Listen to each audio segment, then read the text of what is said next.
Olá, bom início de noite a todas e todos que estão chegando, estão acompanhando mais uma live de histórias, as sementes que vieram da África.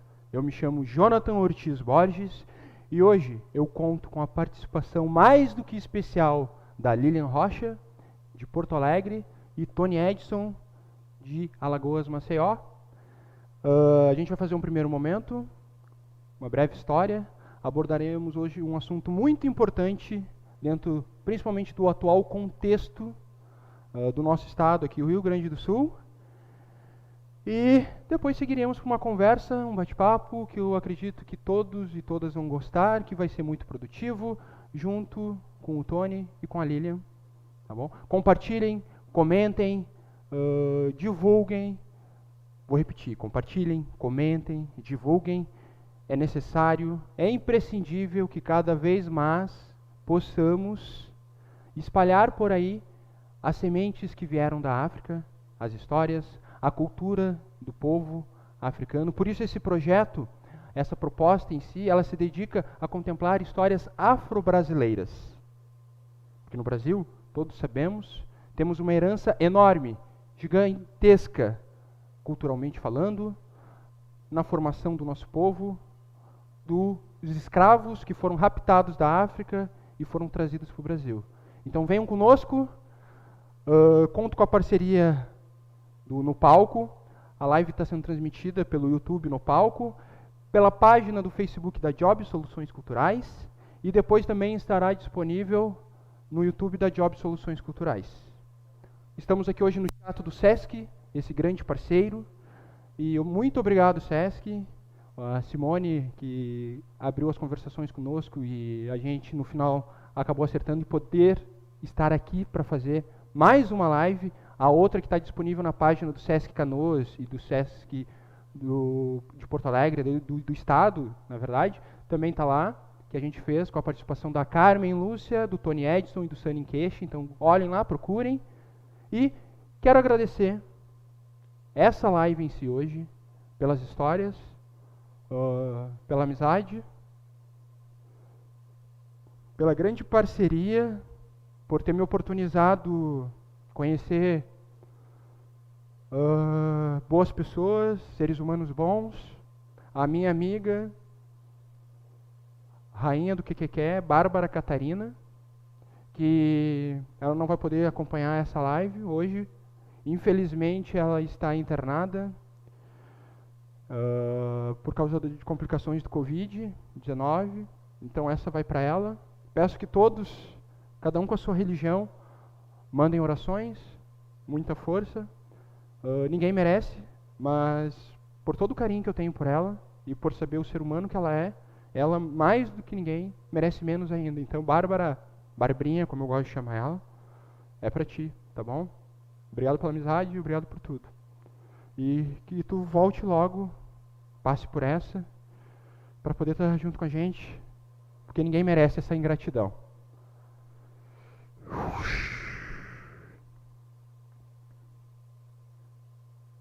Queria lembrar que este projeto foi contemplado no edital 235/2020 da Prefeitura de Canoas, realizada com recursos do governo federal através da Lei 14.017/2020, da Lei Aldir Blanc, que veio para salvaguardar o setor cultural nessa época de pandemia, que foi o mais atingido, ou um dos mais, porque fomos os primeiros a parar e vamos ser os últimos a voltar ao trabalho, porque trabalhamos com aglomeração.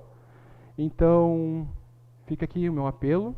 Você que tem amigos artistas que gosta do trabalho de alguém, incentivem, comprem livros, discos, assistam, compartilhem, comentem e vamos juntos, continuando, acreditando sempre, porque em breve estaremos juntos, fazendo isso que a gente mais ama, próximo das pessoas, abraçando, se olhando, se beijando.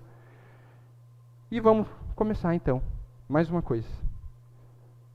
Eu quero citar as funcionárias Lisa Liatti, a Claudete, a Daisy, a Edna Romária, da Secretaria de Cultura e Turismo de Canoas, que tenho certeza que essa live só está sendo possível e outros tantos trabalhos serão possíveis, oriundas do recurso da Lei Aldir Blanc, tão e unicamente muito pelo esforço dessas mulheres fortes, guerreiras, servidoras públicas.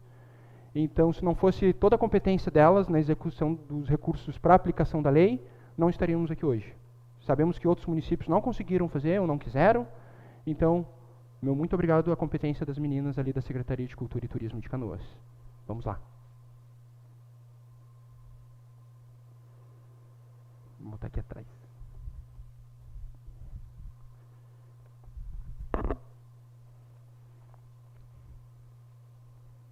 Subiu.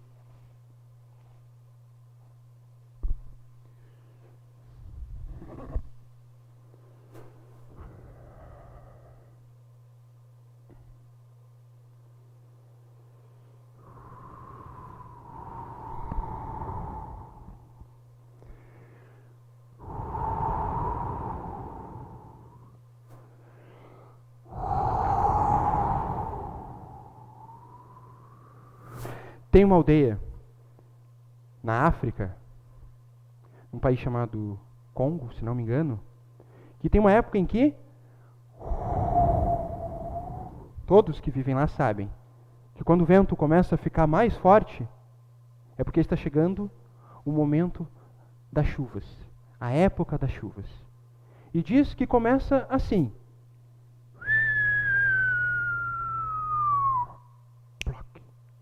E mais um. Ploc. E ploc, ploc, ploc, ploc, ploc, ploc, ploc, ploc, ploc, ploc, ploc, ploc, ploc, ploc, ploc. E as chuvas só aumentam. E o vento também. Ploc, ploc, ploc, ploc, ploc, ploc. Trovoadas. Raios. Durante muitos dias e muitas noites chove. E essa aldeia, ela fica completamente alagada. Antes que ela se encha de água, o homem mais velho da tribo, ele vai até o centro dela, quando sabe que é época das chuvas, e começa a entoar um cântico, que é para convidar a todos, e principalmente as crianças, para que elas não tenham medo, para pegarem as canoas e subirem rio acima para um lugar mais alto. Todos vão cantando, de mãos dadas. E é assim. O lele, moliba macassi, mocanae, mocanae, moca, moca, caçaí. O lele,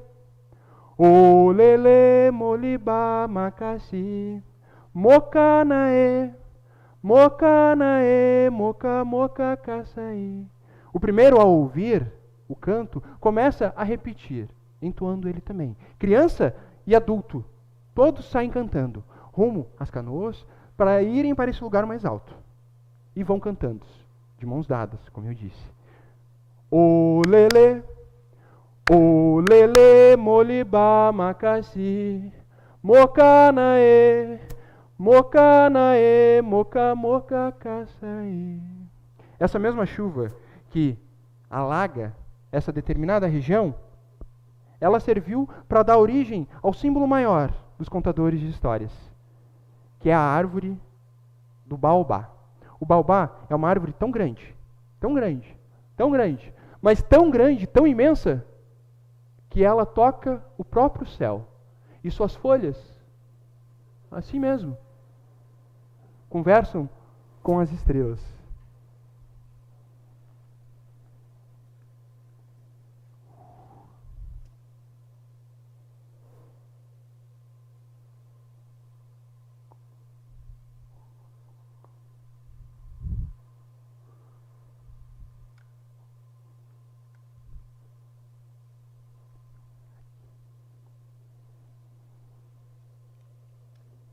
E para continuar contando a origem do baobá, eu vou molhar a palavra.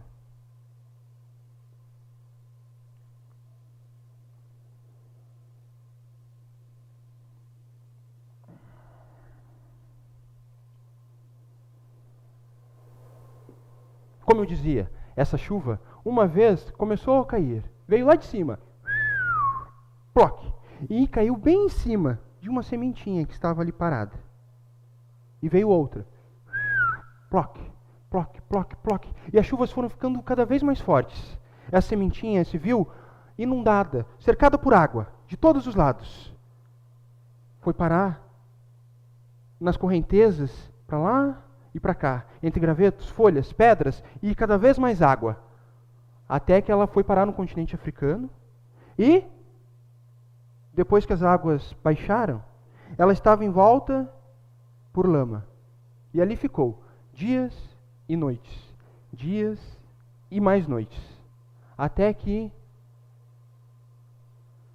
pela força da vida, um pequeno buraquinho se abriu e um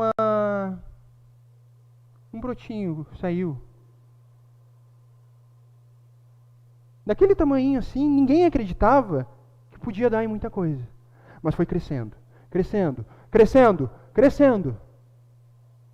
E se tornou na árvore que a gente conhece hoje como baobá, que dizem, guarda os espíritos de todos os contadores de histórias, todos os grandes mestres griots, que guardam a memória e a cultura do povo africano.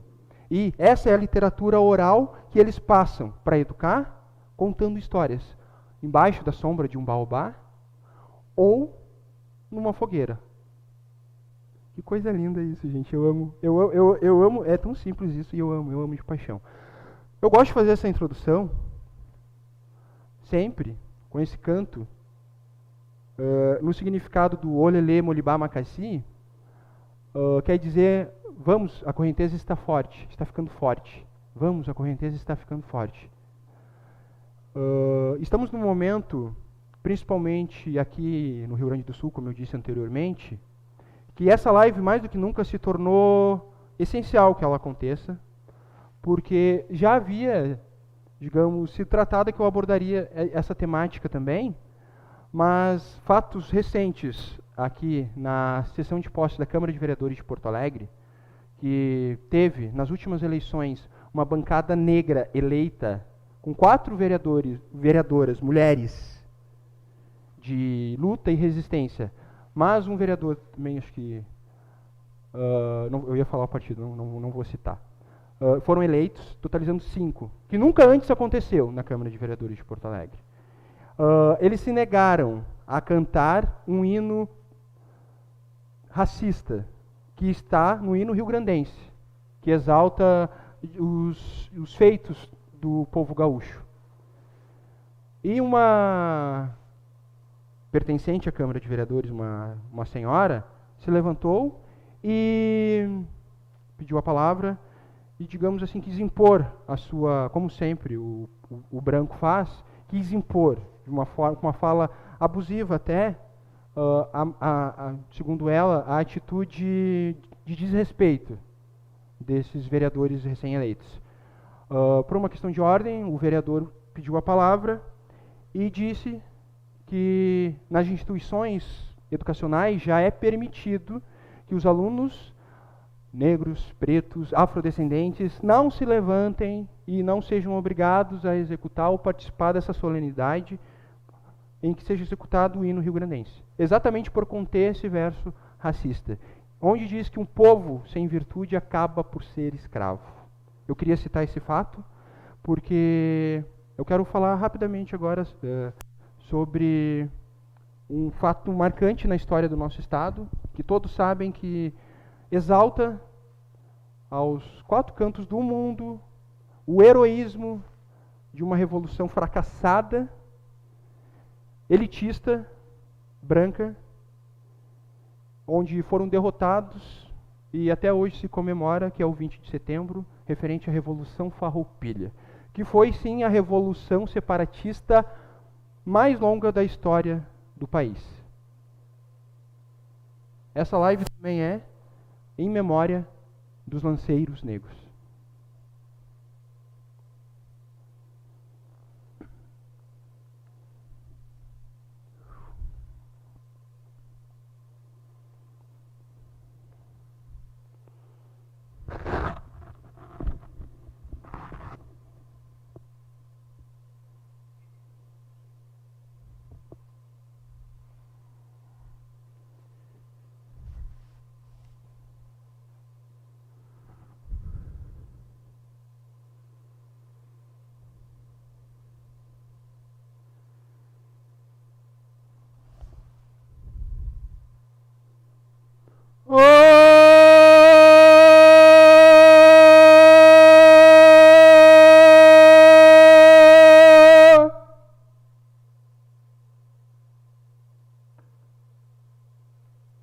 no dia 14 de novembro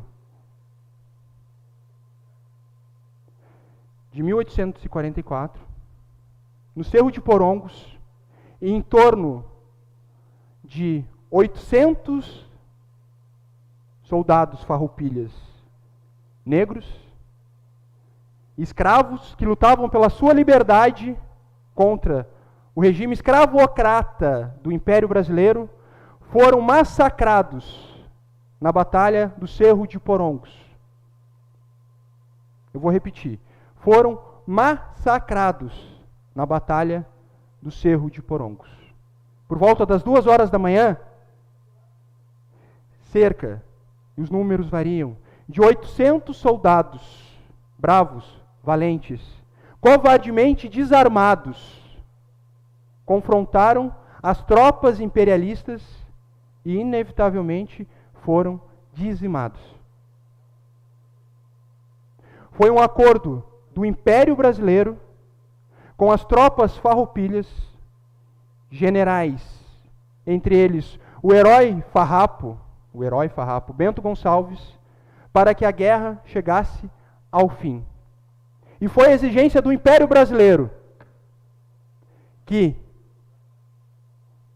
os negros soldados fossem mortos, já que uma vez libertos, treinados, armados, não mais serviam como escravos para o Império.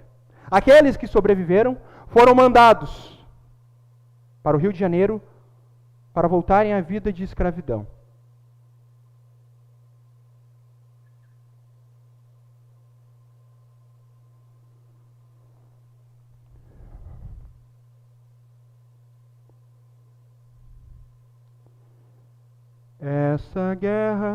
Essa guerra não foi minha. Eu lutava para me libertar com minha lança de infante, para não mais me escravizar. Nessa guerra, tinha o Império que fez um acordo com o patrão. Nesse acordo, um arranjo que dizimou meu pelotão.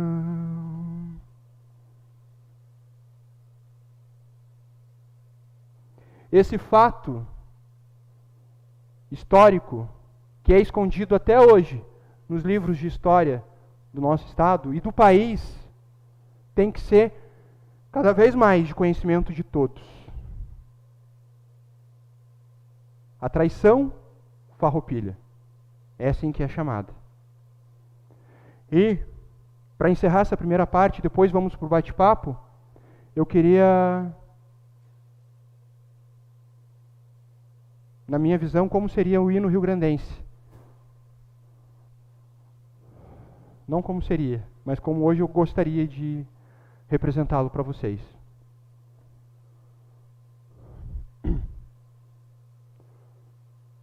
Foi uma batalha reveladora, com sua negra mortandade. Foi no 14 de novembro, minha derradeira liberdade. Não houve valor da estância nesta ímpia traição da guerra. Que não sirvam tais façanhas de modelo a toda a terra, de modelo a toda a terra, que não sirvam tais façanhas de modelo a toda a terra. E não basta para ser livre, ser forte, aguerrido e bravo. Povo que não tem virtude acaba por escravizar. Escravizar. Vou repetir. Povo que não tem virtude acaba por escravizar por trair, por matar. Viva as histórias, viva as sementes que vieram da África, viva a memória dos lanceiros negros. Obrigado, gente. Vamos para o bate-papo.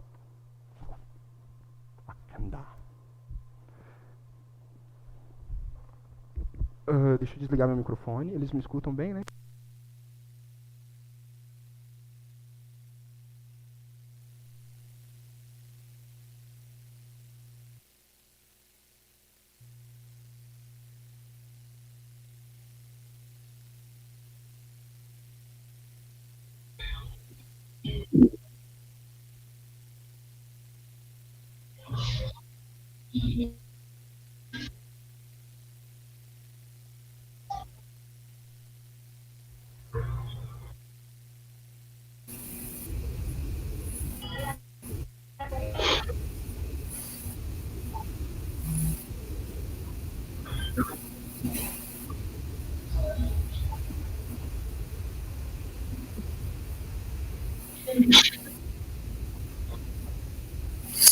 Primeiramente, uma boa tarde a todos, a todas e a todos que estão nos escutando, né?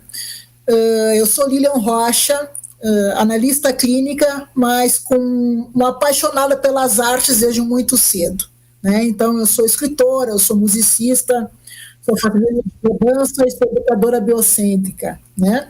E como eu falei, essa questão das artes sempre foi muito forte para mim, mas eu também sou uma mulher das ciências. Só que as artes me chamaram novamente para estar junto com ela, né? Então, mais ou menos há uns 10 anos para cá, eu tenho focado na questão das artes, então já tenho alguns livros publicados, né? Tenho músicas em parcerias com alguns amigos, e me dedico à questão também, eu sou uma ativista, né? Sou uma ativista negra.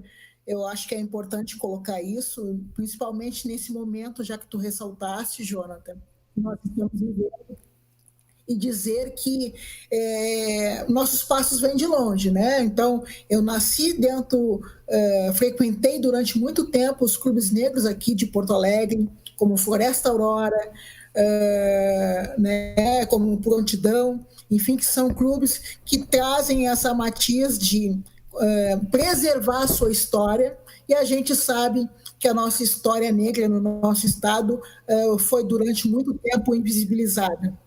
E quando chega um grupo de uma bancada negra jovem, com uma representação, com estudo, com conhecimento, com formação, assusta, né?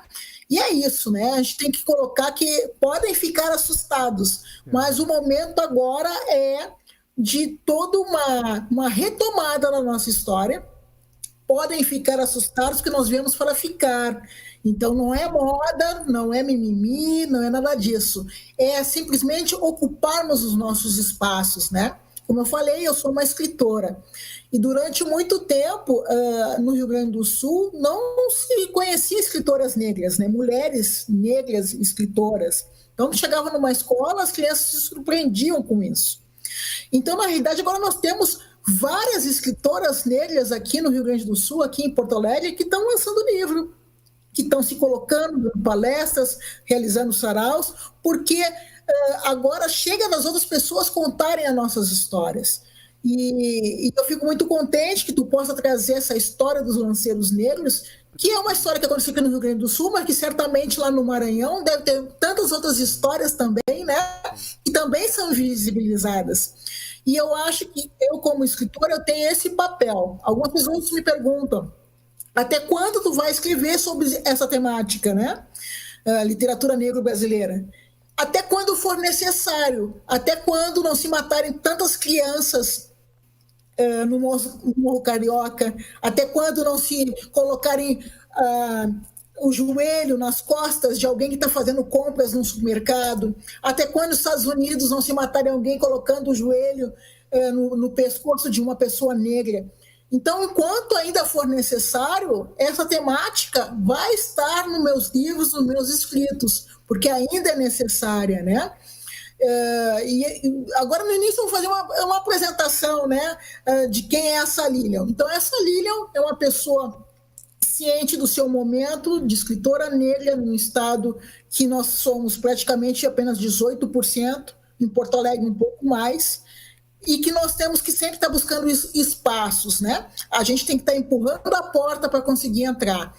E, nesse momento, conseguimos nos organizarmos de tal forma que a gente está conseguindo isso. E a gente não vai retroceder, porque viva Oliveira Silveira, viva Maria Helena Vargas, viva todos os outros escritores que vieram atrás de nós e que nos deram esse sustento. O movimento negro daqui do Rio Grande do Sul também nos deram esse sustento. Então, com orgulho, eu sou essa escritora que tem essa temática e que escreve sobre tudo. Posso escrever sobre tudo, falar sobre tudo, mas enquanto existir esse racismo, não só no nosso estado, no nosso Brasil, e generalizamente pelo mundo, enquanto a questão racializada existir, eu vou escrever sobre isso.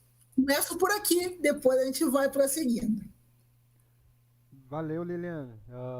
Eu só quero dizer sobre a Lilian que procurem conhecer mais sobre essa mulher, guerreira, militante, escritora, artista. É incrível o trabalho dela, tá? Procurem mesmo, gente. Ó, Lilian Rocha. Vale muito a pena, mesmo. Tony, contigo, Tony. Te apresenta para nós, Tony. Boa tarde a todos e todes. Honra enorme, gostaria de agradecer ao convite. Jonathan, novamente, muito obrigado. É muito bacana vê-lo em cena, com toda certeza. Eu sou Tony Edson, eu sou sergipano. Eu moro no estado de Alagoas atualmente, estou morando em Maceió. E é incrível, até como a Lilian estava dizendo, essas histórias, as histórias dos lanceiros negros, elas têm muitas outras versões espalhadas pelo Brasil, versões de traições, versões de descumprimento de acordos, versões de esmagamento e invisibilidade das potências negras espalhadas pelo Brasil. Aqui em Alagoas a gente tem o Quilombo dos Palmares, né? A Serra da Barriga, a União dos Palmares, fica aqui no estado, e muito pouca gente estuda, inclusive, sobre o massacre de fevereiro de 1694, de muitas pessoas foram dizimadas, né? Na Lagoa dos Negros, na Serra da Barriga. Então, eu sou contador de histórias, sou professor de teatro, estou nas artes há cerca de 30 anos e contando histórias há 21 anos. Contando histórias pindorâmicas dos povos originários do Brasil e principalmente histórias africanas e afro-brasileiras. E é uma luta que não cessa, uma luta que não pode cessar, é uma luta que a gente precisa continuar empreendendo e investindo, escutando também nossos ancestrais, que tanto têm a dizer. E a gente tem feito, inclusive, uma busca aqui em Alagoas dessas histórias, desses marcos que as pessoas conhecem muito pouco, mas que ainda há muito a se escavar. E lido artisticamente, né? Faço um trabalho, agora professor da Escola Técnica de Artes, faço parte da Associação Cultural Joana Gajuru, um grupo que faz 26 anos esse ano, é um grupo especificamente de teatro de rua, e a gente tenta levar para as pessoas, onde quer que elas estejam, nas praças, nos logradouros, na frente de catedrais, uma arte popular, e principalmente uma arte popular engajada e militante que discute questões muito fortes no Brasil e que, infelizmente, ainda precisam ser tratadas e colocadas à baila, colocadas à tona com todas as palavras e sem melindres, porque os crimes continuam acontecendo de forma cada vez mais severa, de forma cada vez escancarada, e a gente está aqui para lutar contra toda essa opressão, para lutar contra toda essa tentativa de invisibilização atitudes, das posturas e das tradições negras no Brasil. Muitíssimo obrigado. Falei um pouquinho, mas acho que depois a gente pode conversar mais um pouco. Sim. Então, voltando aqui, Tony, Lilian, obrigado pela primeira fala, era mais para vocês se apresentarem mesmo. Dentro do que foi colocado, eu queria já, digamos, entrar num questionamento, mas colocar um assunto em pauta, porque eu falo, e não gosto de falar, que eu não sou negro bastante, e eu sei que eu sou criticado por isso, mas quando eu falo isso, eu acho que hoje é importante eu explicar o porquê eu digo isso. Como a Lilian falou, ela vem de uma cultura que frequentava espaços e tudo mais, em que o povo negro ia, e clubes e tudo mais. Quando, na qualidade de descendente dos escravos que foram raptados da África e trazidos para viver em regime de escravidão aqui no Brasil, a gente sabe que no Brasil, e no Rio Grande do Sul principalmente, essa é uma história que não nos é contada. Muitos, acho que podem dizer o mesmo que eu digo.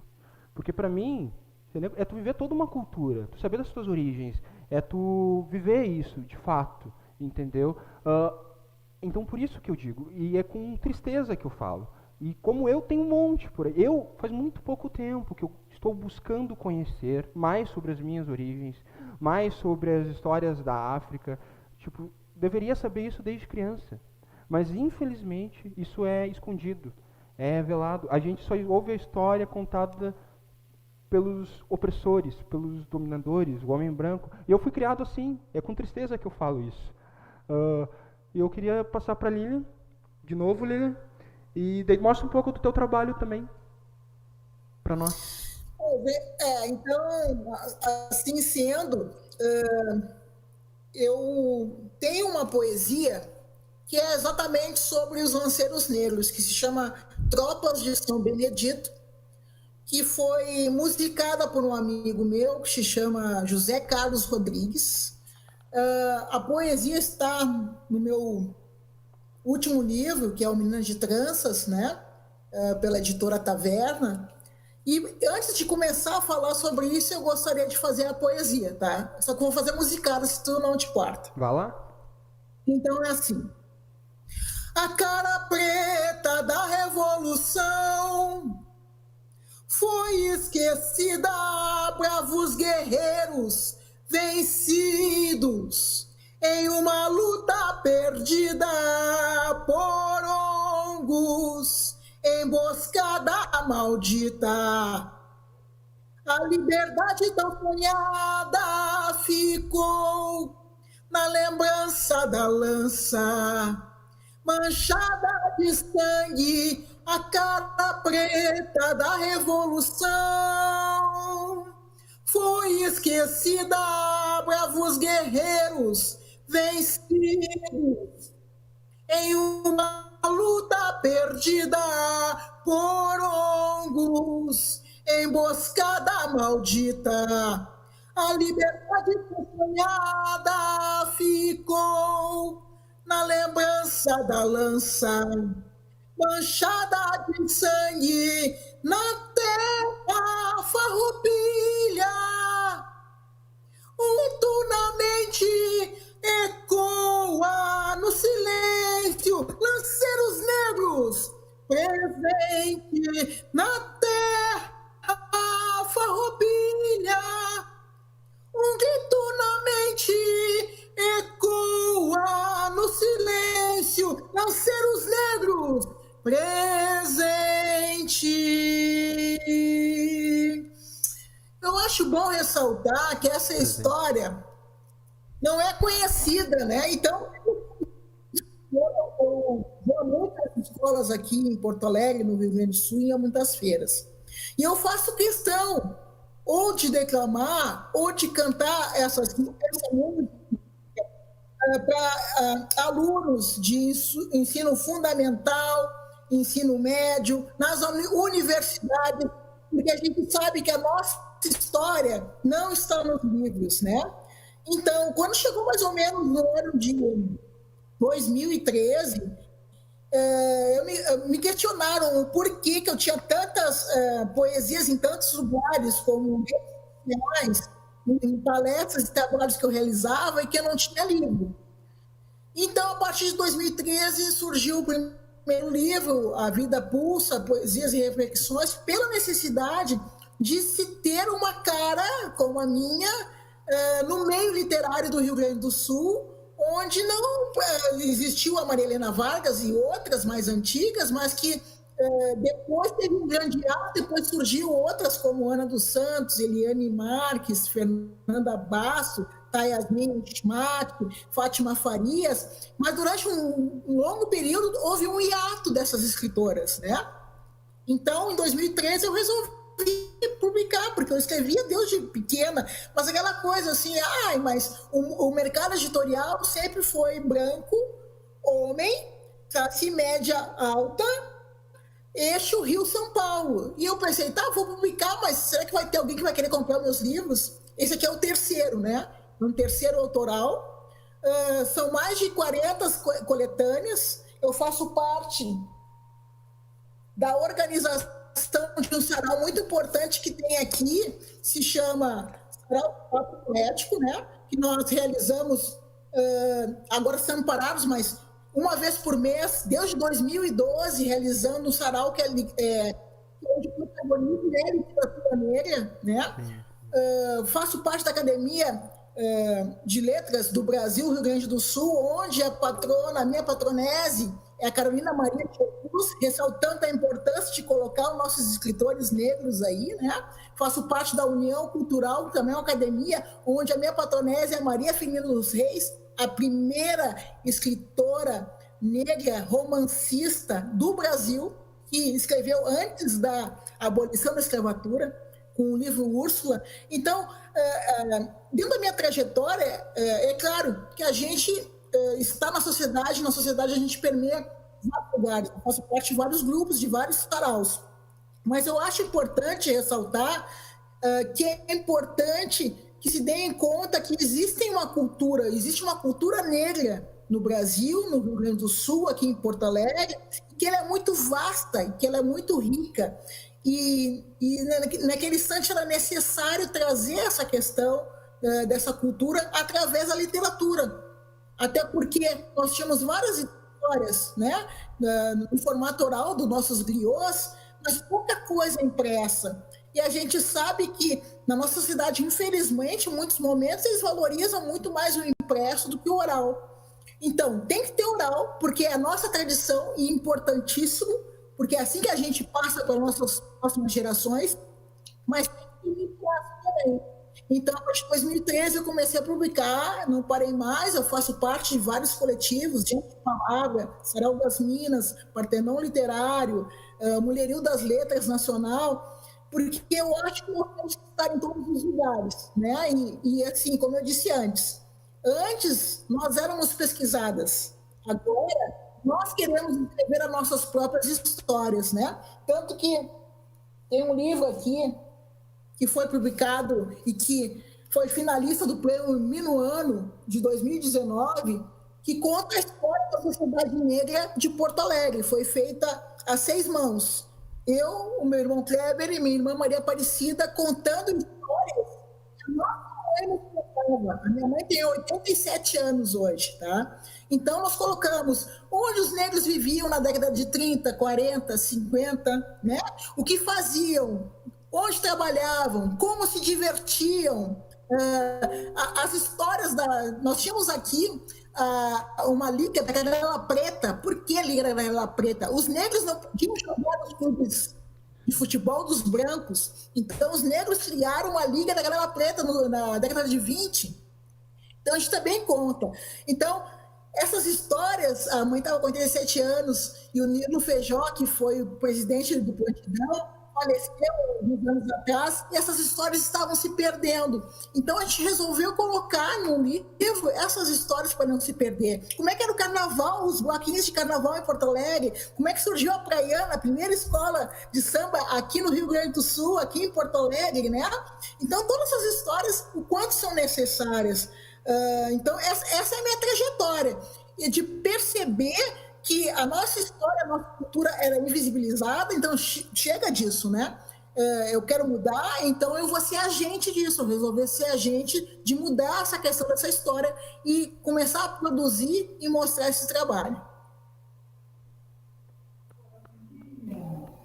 A Lilian, na fala dela, dentre todas as coisas importantes que ela disse, ela ressaltou ali a importância das histórias que ela ouvia da mãe dela, uma grande contadora de histórias, obviamente, e da importância essa da literatura oral, que é o que a gente procura fazer. A gente escreve, o impresso sempre vai ser muito importante, mas contar, narrar histórias, ouvir as histórias. Se ela não tivesse ouvido, ela não teria escrito o livro para, digamos, ter essa memória afetiva, passar essa memória afetiva para os outros. Então, a importância da literatura oral é importante, gente. Tony, contigo, Tony. Novamente, Tony. Mostra um pouco do teu trabalho para nós.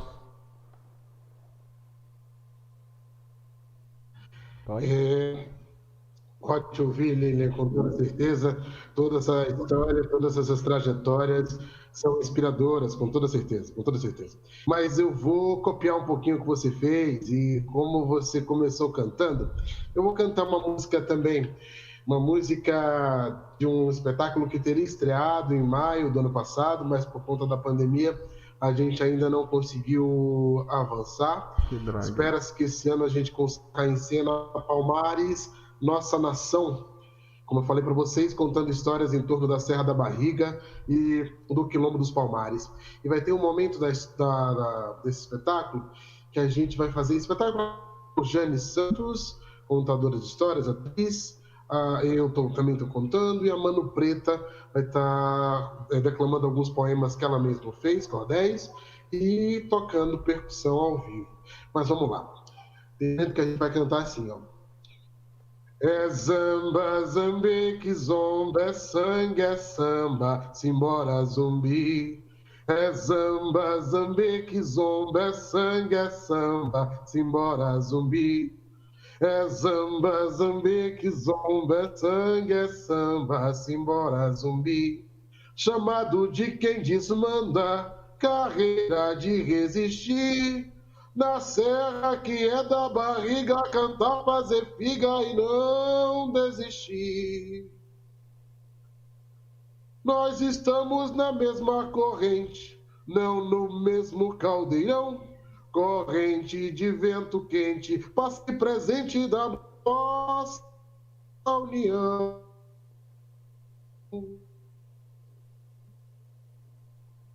E é de Palmares nos Alagoas um grito do sair, e a voz já sonha. E é de Palmares tão justa que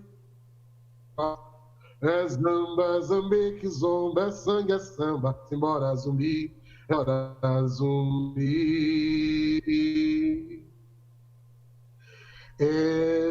Lilian, Jonathan, queria falar para vocês que eu tive a honra, o orgulho de ser conduzido por uma pessoa muito especial a uma das edições do Sopapo Poético e pude declamar lá também alguns poemas. Foi muito bacana e muito emocionante. Obrigado, Lili, por ter me levado, e foi um lugar onde eu me senti muito bem e me senti muito em casa também, né? Diferente da Lília, eu não sou tanto dos escritos, eu estou fazendo parte agora. Na verdade, comecei a escrever contos durante a pandemia. Eu escrevo desde pequeno também, poemas, componho canções, mas nada publicado, e principalmente escrevo peças de teatro, que também não são publicadas, mas a grande maioria delas. Perdão. Inclusive porque se diz que no Brasil não se lê dramaturgia. Enfim, acho que também é uma das coisas que precisa mudar. Mas ainda quero, estou começando a trilhar outros caminhos agora, outros caminhos da escrita. Eu estou fazendo parte de uma antologia de contos organizada pela Cristiane Sobral, que vai ter seu lançamento no dia 15 de janeiro, daqui a pouco. Então, depois de 21 anos estudando, pesquisando, eu comecei a escritos agora, né?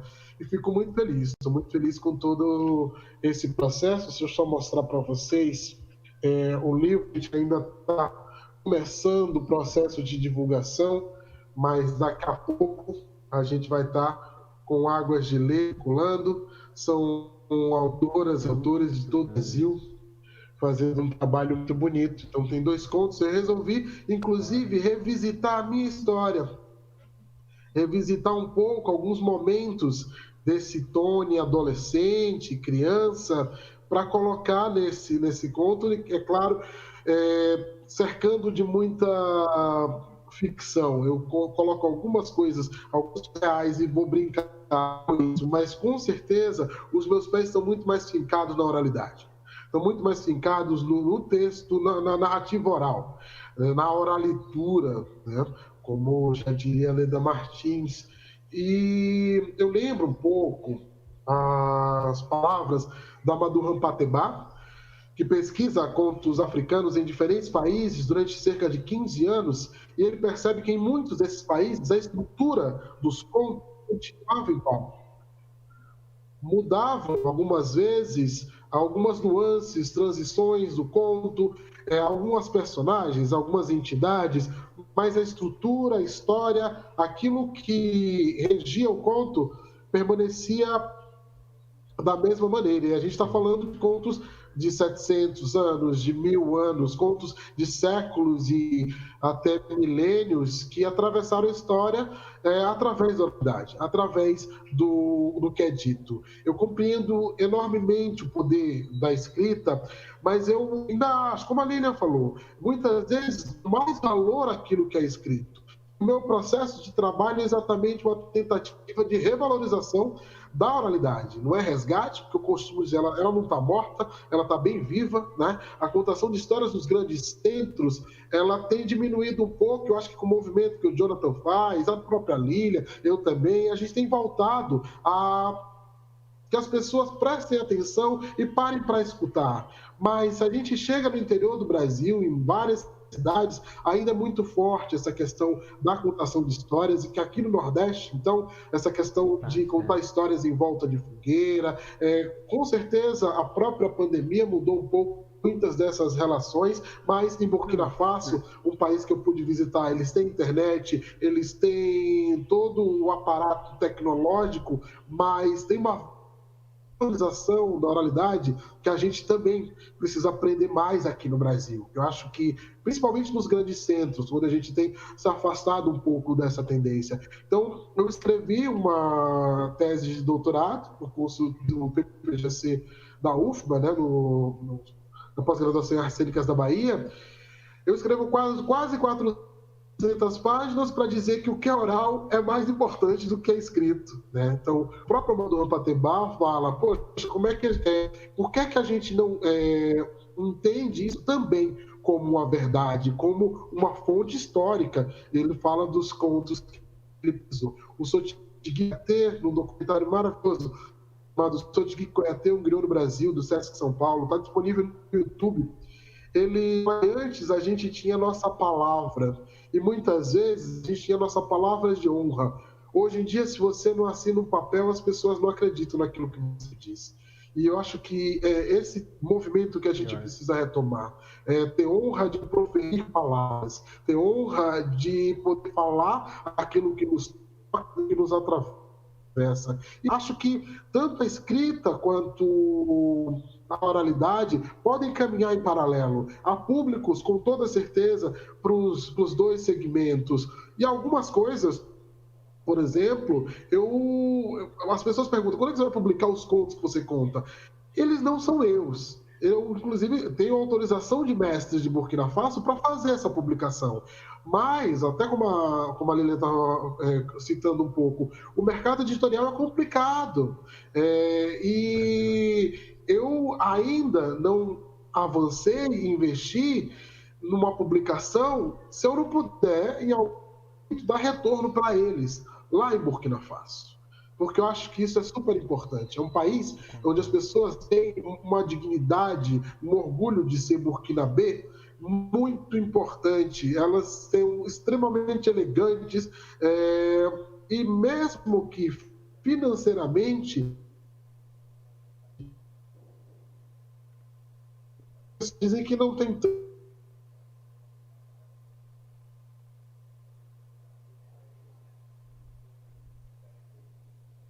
tesouros falados, conheci entre uns 60, 80 anos, contando história que, para os padrões do Ocidente, financeiramente eles não têm tanto. Então, sempre que eu conto essas histórias e que eu posso ajudá-los lá também, eu procuro fazer isso com um compromisso ético, um compromisso que, para mim, me faz entender melhor o meu sentido, a minha missão na vida, né? E é isso. Por enquanto, essas histórias eu não vou publicar. Eu estou publicando algumas coisas que são minhas, coisas que eu me entrando nesse mercado editorial, ainda tateando, ainda com certo medo, mas espero que dê tudo certo, que as pessoas também possam ler o Águas de Lê e esses outros contos que estão para sair por aí, e que talvez algumas coisas mudem. Mas estou muito feliz demais de estar aqui, podendo compartilhar um pouco com vocês. Obrigado mesmo. Eu acho que eu agradeço, quem está ouvindo agradece também, é uma honra para todos nós, a participação de vocês dois. Eu tenho muita sorte, eu gosto de falar, de conhecer pessoas boas e essas pessoas confiarem um pouquinho no que eu busco fazer e aceitarem esse tipo de convite. Então, obrigado, Lilian, obrigado, Tony, mesmo pela confiança, pelo trabalho de vocês, que eu admiro muito mesmo o trabalho de vocês, senão, né, a gente não estaria aqui agora. Então, não é puxar saquismo, é porque admiro mesmo. E vocês têm que ser ouvidos, têm que ser escutados, gente. Então, toda oportunidade que tiver e eu puder, vocês estarão presentes sempre. E o que o Tony falou ali, ó, a palavra, o verbo é ação, tem poder, tem força. Antigamente, a palavra bastava, dita, porque tem força, tem poder. Hoje em dia, se tu não escrever num papel o teu nome, tu não tá palavreado com a pessoa. Que absurdo isso, né, gente? Então, a gente tem que ter cuidado também com o que a gente fala às vezes, e faço meia culpa disso, porque um ano foi bem difícil para todo mundo, em alguns aspectos principalmente, e a gente se pega às vezes proferindo palavras que têm uma energia ruim, e isso afeta.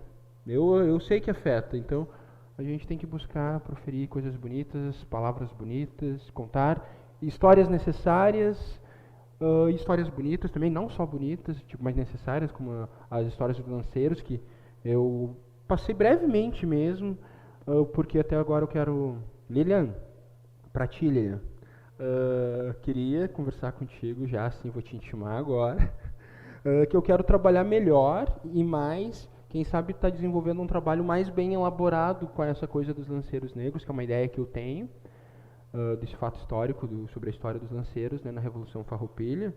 E já vou te pedir, se tu deixa eu usar o teu poema, canção, nesse trabalho aí. Depois a gente conversa melhor sobre, tá bom? Deixa.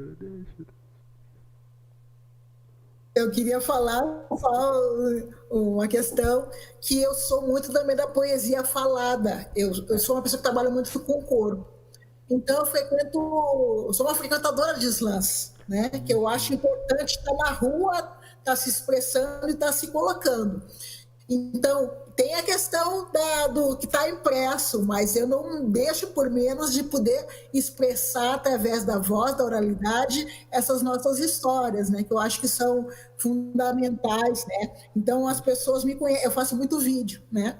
Vídeo porque eu gosto de declamar as minhas poesias e dos amigos, em função que eu acho que a voz, ela chega de um outro formato, né? A escrita é de um jeito, mas quando a gente passa a contação de história ou a poesia através da nossa voz, ela toma um outro formato que é incrível. Um dia desses, agora esse primeiro final de semana, teve o primeiro sarau que eu participei, sarau da Invencionática, e daí eu li nunca sei de lado dela. Aí eu li aqui, eu comecei agora com narrativas curtas, tá? Então eu escrevi 2 narrativas curtas nesse Olhos de Azevedo, que saiu agora, foi lançado no mês de novembro, dezembro, pela editora Balê, tem várias escritoras muito legais, são 10 escritoras, cada uma com 2 contos ou 2 crônicas, né? E daí eu fiz uma leitura dramática de um dos contos que está aqui, que fala sobre a Vitória Santa Cruz, que é uma poeta peruana, que você deve conhecer pelo fato de que ela fez aquele poema O Gritar-me Negra, né? Então, eu coloco a minha relação com esse poema quando eu o conheci, e a partir daí eu virei uma declamadora desse poema, né? Então, assim, o quanto é importante também essa questão, a voz chega de outro ela nos afeta, né? Então, o quanto é importante a oralidade, com toda certeza, meu amigo. Essa coisa da fala, que eu escrevo também, né? E poesia, contos. E eu, na escrita, eu escrevo de uma forma pensando em oralizar isso. Não é só a questão da estética, que eu gosto muito de desenvolver uma questão estética, mas quando eu estou escrevendo, aí vai uma coisa que as pessoas não sabem, que a gente acaba não falando sobre. Eu já estou escrevendo pensando como eu vou dizer aquilo depois. E é muito louco, porque isso afeta também o modo como tu escreve. Eu não sei se o Tony diz que escreve as histórias dele, mas ele não tem publicado. Mas tu escreve pensando em contá-las, né, Tony? A internet do Tony tá meio dando uns cortes.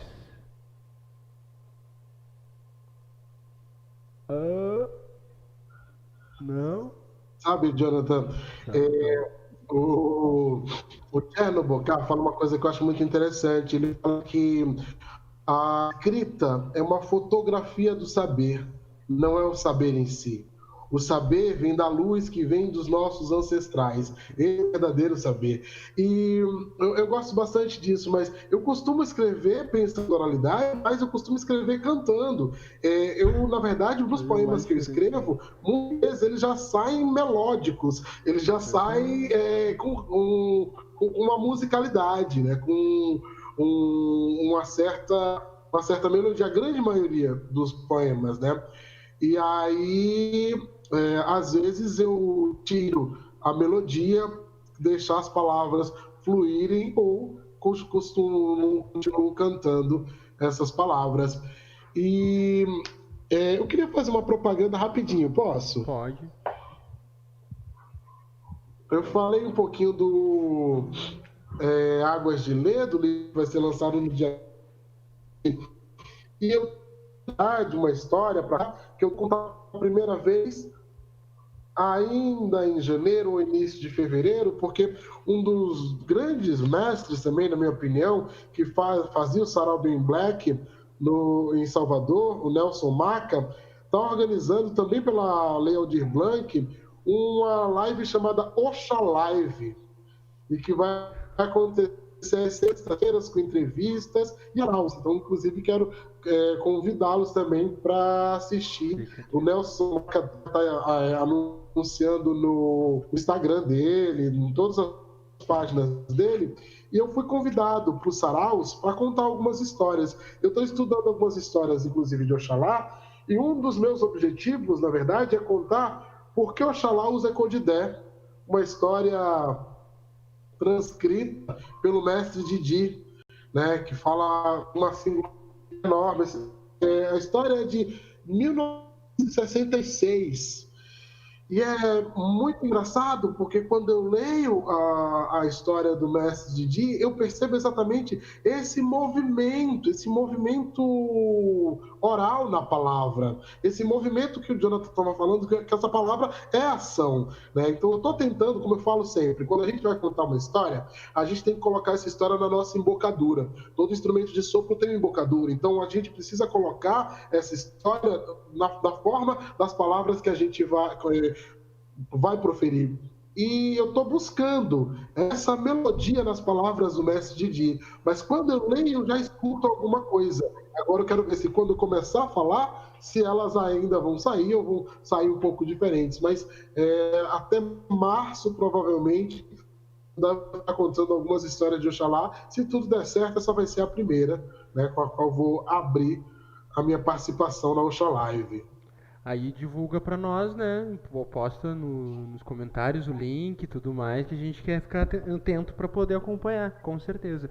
Gente, assim, ó, essa live ela tem estimativa de duração de 1 hora, a gente já tá passando. Queria dizer que foi uma honra imensa esse tempo que vocês dedicaram a mim. O que a gente pode dar para as pessoas, e isso eu digo para todos que estão nos assistindo, é o nosso tempo. Dedicar o tempo para o outro é uma demonstração de amor, então muito obrigado mesmo pela participação dos dois. Todos que pararam um pouquinho para dar uma olhada, imensamente agradecido. Compartilhem, comentem, façam críticas, divulguem se possível, que precisamos nós, todos os artistas, nesse momento tão difícil, digamos, da empatia do público, que está sendo um momento complicado para o setor artístico.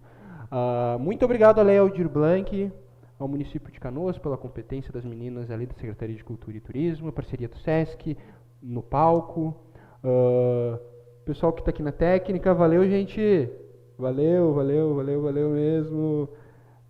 E era isso, gente. Encerrando, comprei esse livro no final de semana, África, Contos do Rio, da Selva e da Savana, da Silvana Salerno, com ilustrações de Ana Lúcia, editora Girassol.